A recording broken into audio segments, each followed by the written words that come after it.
هل ابنك وزنه زايد؟ بتلاحظي ان اللبس بتاعه بيضيق بسرعة؟ نفسه بيقل في اللعب او ابتدى يبعد عن المشاركة في النشاطات اللي حواليه؟ السمنة عند الاطفال مش مجرد شكل، دي ممكن تبقى بداية مشاكل صحية ونفسية. انا دكتور يوسف، استشاري طب الاطفال، وفي الحلقة دي هنتعلم امتى نعرف ان الوزن بتاع الطفل ده يقلق وازاي نتصرف صح.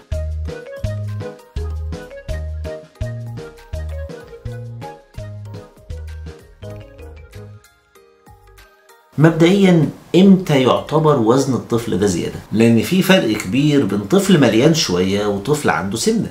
علشان نحكم علميا بنستخدم حاجة اسمها مؤشر كتلة الجسم او الBMI الخاص بالاطفال، وده بيحسب وزن الطفل وطوله ويقارنهم مع الاطفال اللي في نفس عمره. لو المؤشر ده طلع اكتر من 95% بالنسبة للطفل مقارنة بالاطفال اللي في نفس سنه، هنا يعتبر الطفل عنده سمنة. بس برضو مش لازم تبقي دكتور علشان تلاحظي. لو ابنك نفسه بيقل بسرعة، ما بقاش بيجري زي الأول، لبسه بيبقى أضيق بسرعة، أو رحت للدكتور وقالك إن الوزن زايد، يبقى لازم نتحرك. طيب قبل ما نشوف هنتحرك إزاي، مهم نفهم ليه ممكن تحصل سمنة عند الأطفال، لأنك عشان تعرف العلاج لازم تعرف السبب. في الزمن اللي احنا فيه ده الأسباب بقت كتيرة وبقت مترابطة.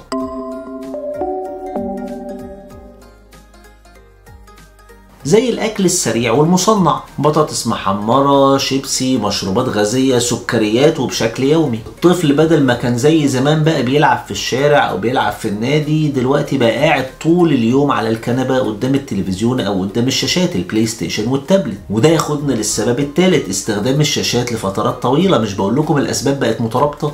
ما هي اصل الشاشات دي مش بس بتقلل النشاط، لا دي كمان بتزود شهية الطفل وبتخليه بياكل طول الوقت من غير ما يحس. العادات بتاعتنا جوه البيت، لو البيت بيشجع على الاكل الجاهز، مفيش اكل صحي، مفيش خضار وفاكهة، مفيش حركة كتير، الطفل هيقلدنا. وفي بعض الحالات بيبقى اسباب وراثية، ولكن لازم نفهم ان الاسباب الوراثية حتى لو موجودة، البيئة اللي حوالين الطفل هي اللي يا اما هتفعل المشكلة يا اما هتقللها. طب يا دكتور، هل السمنة في الأطفال خطيرة جدا زي ما انت قلت كده؟ أيوة للأسف خطيرة جدا.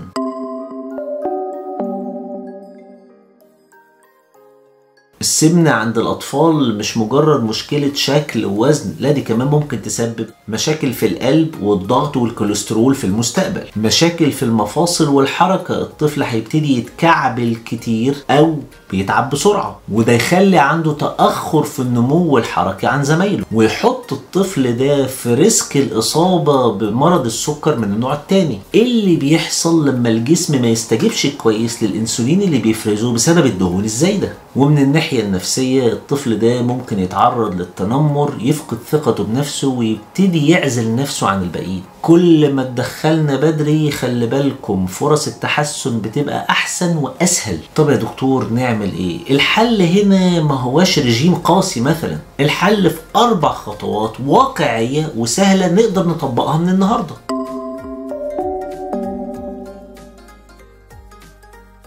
نغير العادات الغذائية بتاعت الطفل تدريجيا. بدل العصاير الصناعية اللي مليانة سكر، نعمل عصاير فريش بدون سكر، او المية اللي هي بطعم الفاكهة. بدل ما يبقى فيه حلويات يوميا، نخليها مرتين في الاسبوع. الشيبسي مثلا نستبدله بفشار او بمكعب جبنة ومع شوية فاكهة. خلي ابنكم يشارك في تحضير الاكل الصحي، واحنا كنا عملنا حلقة كاملة عن الاكل الصحي ممكن نرجع لها بالتفصيل، ولكن لما يشاركنا في تحضير طبق السلطة او طبق الفاكهة، بالذات الحاجات اللي هتتحط في لانش بوكس المدرسة، ده ممكن يشجعه انه يواظب على الكلام ده. الخطوة التانية بعد تغيير العادات الغذائية، مش بعدها يعني بعد ما نخلصها، لا بالتزامن معاها، هي التشجيع على نشاط بدني يومي. وممكن ننوع في النشاط ده، مش لازم يعني نروح الجيم، يعني مثلا مرة نخرج نتمشى ولو حتى نص ساعة حوالين البيت. لو في الامكانية المادية نحجز للطفل ده كلاس سباحة، كاراتيه، اي رياضة هو ممكن يحبها. لو في مساحة كافية عندنا في البيت، نلعب اي لعبه في البيت فيها حركه، نلعب استغمايه لو الطفل اصغر شويه، لو بنوته نشغل مزيكا ونرقص سوا.